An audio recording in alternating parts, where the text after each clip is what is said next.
So as you can see, eto siya, ang ganda niya oh. Pwede siyang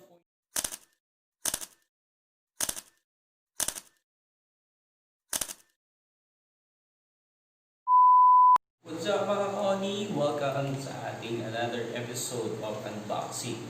So today, na-receive ko na yung aking order sa Lazada. In order to check natin kung quality ba itong nabili nating earphone sa Lazada. Check natin kung okay ba yung sound quality niya, yung packaging niya. Lahat yun titignan natin kung sulit ba to or na nga.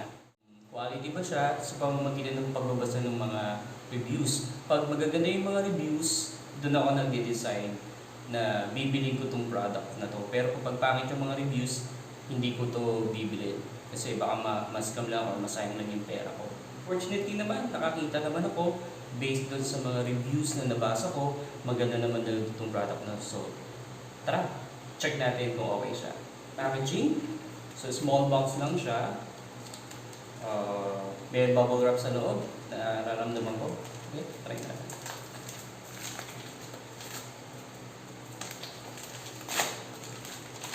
Yan. So may bubble wrap. See? Talagang just in case na mapupi, may magpo-protect. Yung bubble wrap.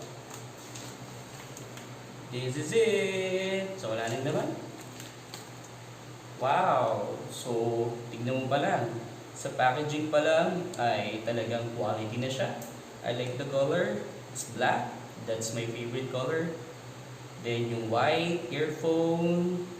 Then yung mga specification ng earphone. Okay, speaker size is 10mm. Sensitivity is 108 plus 3 decibel. Okay, frequency response is 20 to 20,000 Hz. Plug type 3.5mm. Then cord length niya is 120 cm. So, pasok. Ang ganda yung packaging. Makapal. Quality. Open. Tada! Inside ay wow! Meron pa siyang isang maliit na pouch at sturdy. Makapal. Ang ganda. Ang ganda niya. Talagang nasa loob pa siya. May zipper pa siya. So as you can see, eto siya. Ang ganda niya oh. Pwede siyang coin purse. Pwede siya magamit as coin purse. Ito pala, nagustuhan ko na siya. Kapal siya. Pwedeng coin purse. Pwede talagang, pag nilagay mo sa bag mo, talagang protected talaga yung iyong earphone. And meron siyang clip. Yun nahulog kanina. May clip siya. So just in case na hindi siya masyadong magalaw, ito, gagamitan mo siyang clip. So okay, pasok. Packaging, pasok. Product itself, yung earphone natin. Ang brand nga pala nitong earphone ay WIRESTO. As in wire. WIRESTO from China. Natin. So naka-wrap siya ng plastic white. And wow! So dalawa nga pala yung variant dito. Isang black, isang white. Since may din ako sa white color when it comes to earphone or gadget. Ito ng mga iPhone. Yan. Yung iPad ko kulay puti din. So ititerno ko siya dito sa aking earphone. Wow! Ang ganda. So nakikita nyo oh, quality. Dito pa lang quality na siya. Yung volume, ganda. So try natin. Very comfortable naman. Fit na fit siya dito sa tenga ko. Tsaka ginatuwa ko dito, itong part na to, made of metal. Ito, yung left and right, made of metal. Pati itong part na to ay made of metal. Talagang durable, talagang makikita mo talaga na quality siya. Yung wire niya, yung cord niya ay napakakapal. Pati dito mismo sa yan ay napakakapal din niya. Tsaka made of metal talaga siya. Yan.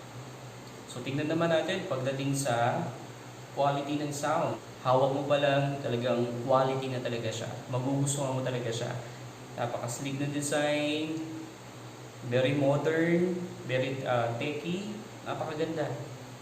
Talagang malalaman mo na quality agad siya. So try na naman natin pagdating sa music or sa sound. Try naman natin pagdating sa sound quality. So using my iPad.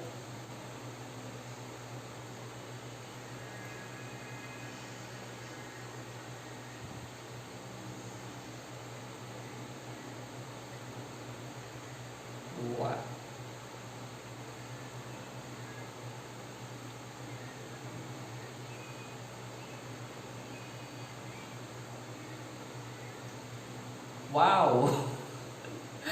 Gusto, napakaganda ng sound quality kung talaga may paparinig ko lang talaga sa inyo. Napakaganda, napakabuo, napaka-crisp ng sound quality nitong earphone na nabili ko. Hindi ako nangihinayang at nabili ko siya, $249.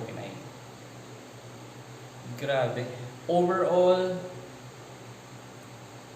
pasok.